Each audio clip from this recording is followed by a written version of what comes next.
All right, so today I'm interviewing Mr. James Goddard, co-founder and co-CEO of Goddard Studios, a company that takes photos for weddings, family shoots, and portraits.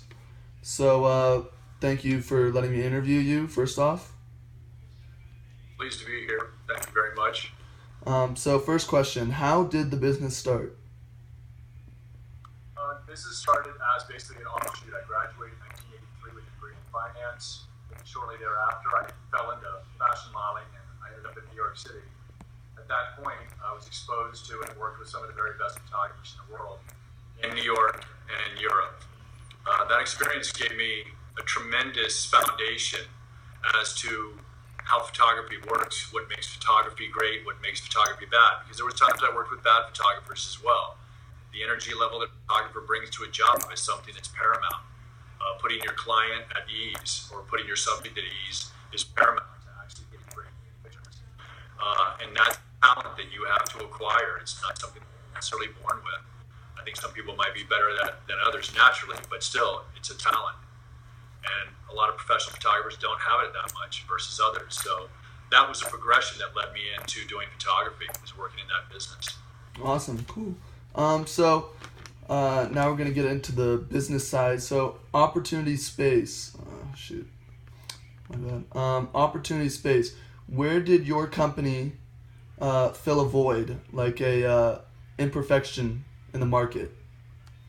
Well, I think that the experience that I had in modeling, and then having how I fell into shooting weddings. For example, I shot some friends' weddings, and they really liked the pictures. And I didn't do it, to charge them. I just did it as a guest. At that point, the pictures were so good. I thought, well, this is something I could make, a pretty good living at, as photographers make quite a bit of money. So, but the style of my photography was much different. It wasn't posed, and most photographers were doing very posed photography. What we were offering at that point was something that was more cinematic. It felt like that you were looking at still frames from a movie versus everybody standing there posing and smiling. There was movement, there was emotion, and so that was the foundation of the business and what led to it being successful. And it differentiated the business from most other photographers. All right, that's great. So now I'm going to get into the five types of value, which is an organization's performance that is largely attributed to its effectiveness in managing resources. The five types of value framework provides a useful indication of an organizational performance. So that's just the overview of it. So the first one is hold on a second, my bad. The first one is value in use, which is the effectiveness of a product, service, or experience in fulfilling customers' needs. This is measured by the customer's overall satisfaction.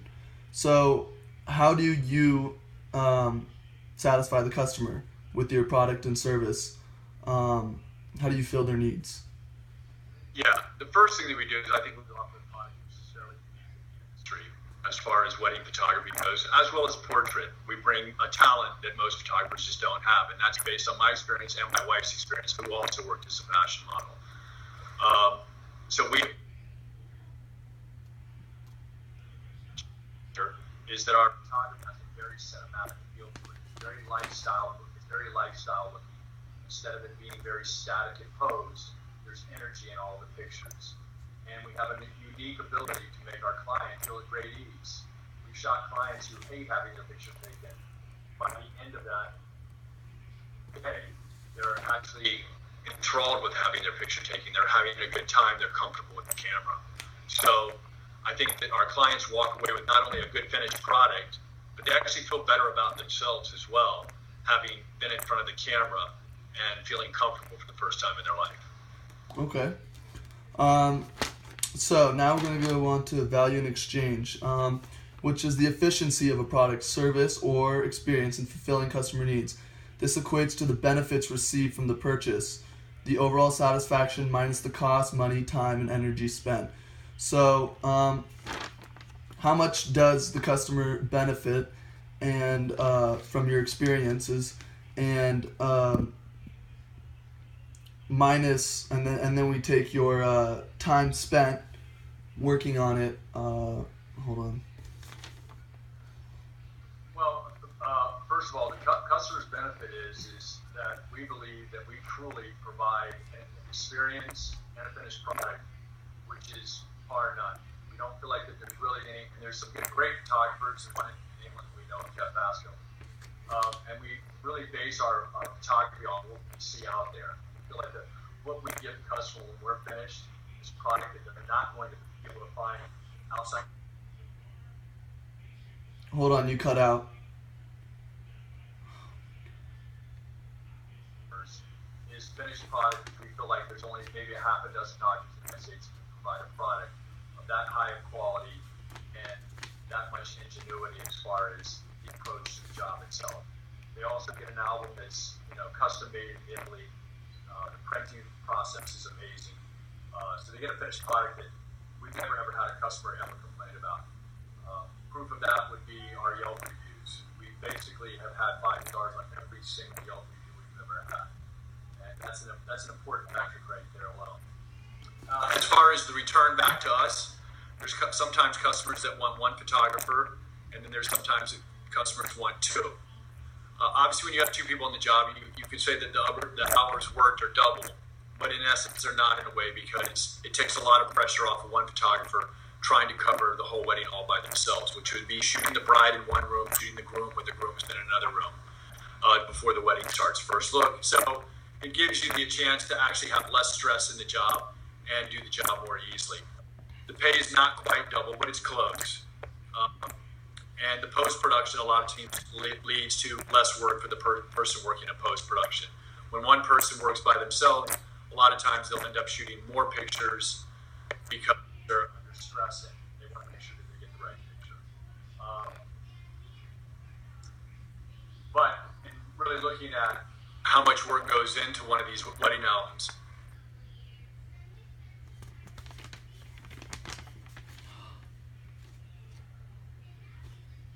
I'm doing family shoots and portraits. So as a return, yes, the day rate isn't as large, but the session rate isn't as large. The amount of hours spent doing the job, it's actually more advantageous to do portrait shoots for family portraits. Okay, great. So now we're going to move on to value distribution, which is measured by the availability, accessibility, and convenience of a product, service, or experience. Value distribution paves the road for growth as it allows more customers to use the product more easily. So obviously, the customer cannot use your product more easily, but how do you make it easier for them to find you and make it more convenient for them, more available to them? There's different avenues on that. One, you have to have a blog, so we have a very good blog. We have a very good website. So those are 2 paramount things. A third way of marketing yourself and putting yourself out to customers is you get your weddings published in different wedding publication businesses. So whether that be brides magazines online, and there's a whole host of other people that actually do wedding blogs. So they tell a bride how to put a wedding together. And so when those blogs feature your business, which they do in a lot of cases, they showcase wedding.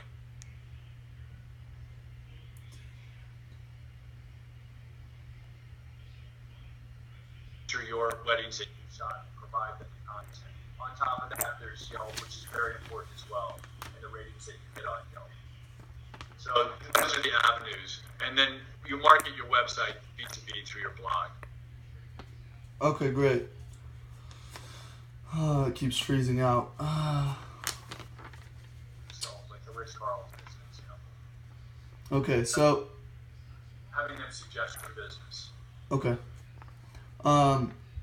Sorry, the technology is pretty bad here. Bad Wi-Fi.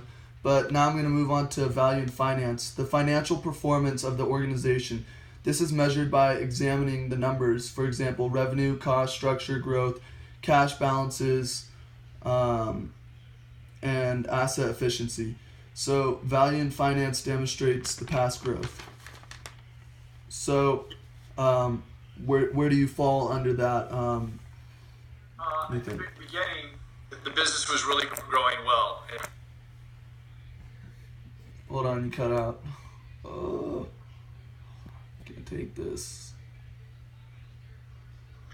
At the beginning of our business, the business was growing in really good method. Is it ready? Yeah, yeah, that's right. Sorry about that. When we opened the business, it was growing really well. We were getting a lot of bookings and a lot of customers, very satisfied customers. With the advent, and we shot weddings, as I said earlier, in film. The advent of digital photography was great for us as a business because it reduced costs as far as what you had to use as far as spending money on film and development, and then having prints made individually to put into an album that you actually glued into an album or somehow adhered to an album. That was actually finding companies that would print and put a whole album together for you. That reduced our costs and that expense and our time. But the advent of digital photography also gave the entree to a bunch of people that didn't really know a whole lot about photography to enter into the business and then start basically cannibalizing the business by charging very small amounts of money. And so then you have to convince a bride and a groom that the service you offer is worth the extra money that they're going to pay for the services that you're offering. And in this new economy where people's incomes haven't gone up as much, it became more and more difficult to find people that weren't going out and hiring cheaper photographers. So we try to keep most of our clientele at high end, but that a lot of times is hard to capture. And because everybody thought they could be a photographer due to digital photography, the business did get cannibalized quite a bit. Okay, great. So now we're going to move on to value in fitness, the last value, which measures organizations' ability to grow, adapt, evolve, and continue to generate resources from its environment. Value in fitness promises future growth. So how would you say the value in fitness in your business is right now? The value of this fitness right now as a business is, I would say, okay at best. We still book very good jobs, but those jobs, as I said before, are less and less, and that's simply because of the cannibalization of the business. And it's seen across the board with all the photographers out there. You've seen photographers that were in business much longer than we've been in, and you see them dropping their prices. And so there's not a lot of cost cutting. Once you make your investment in your original equipment, you don't really use that equipment will last you a good long time, so you don't have to reinvest in that. Computers, yes, but outside of that, no. So then, in order to increase profit margins, then we had to find a way out of that, which was then entering into family shoots, where family portraits. And that there in itself has boosted the company's bottom line with a lot less work and a lot less stress, much shorter hours, and a much higher profit margin. The wedding business, we still do it, but it's a smaller part of our business now. Okay, great. We're starting to branch into shooting kids that are going to be wannabe models and younger adults that are models, and working with agencies that we've worked with before. Okay, great. So now I'm going to move on to governance, which is an organization's, it's how organizations create value through strategies, establishing a cohesive set of governance mechanisms consisting of rules by which the organization operates, structures, and directs its resources. So what rules do you operate under? Do you have any rules with structure? And how do you direct it towards your resources? Pretty much.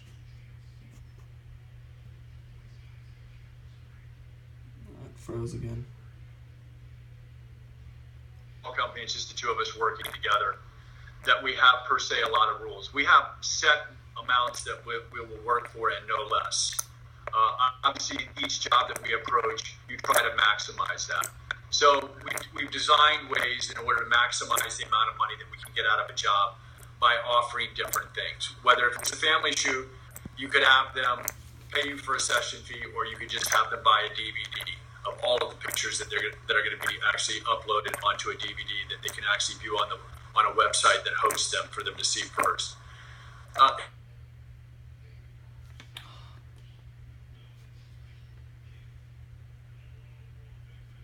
DVD, and that quadruples our profit margin on that shoot.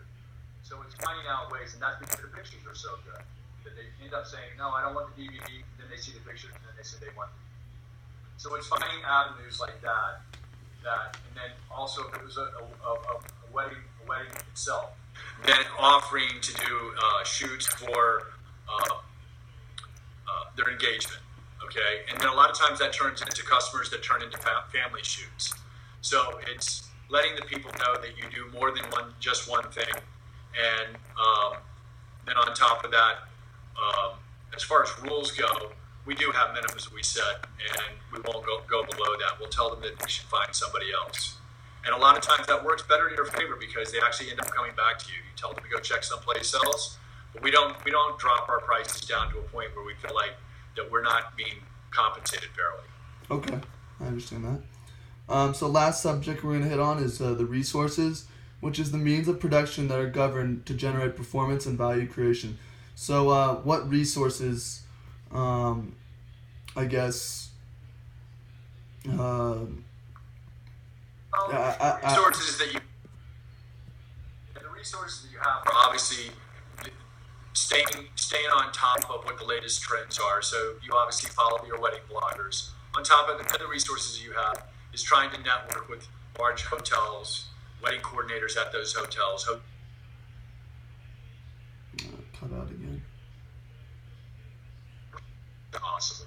So trying to branch out and use those resources there alone. And the next is then continually using resources that you have as far as whether it's word of mouth, other people that are vendors on jobs as well. So that could be somebody that's the flower person. They can be a resource for you because they can recommend you. It could be also the caterer, so that's another resource for you. So it's establishing relationships with people inside the business as well that actually can make recommendations, or you can make recommendations for them. Those resources are invaluable because a lot of times recommendations are something that pushes a company more than, because now the bride and groom or the prospective client actually hears from somebody else that this is somebody that's trouble. Okay. So that about wraps up our interview. So thank you for letting me interview you. And it was good speaking with you. It froze, of course, right on this.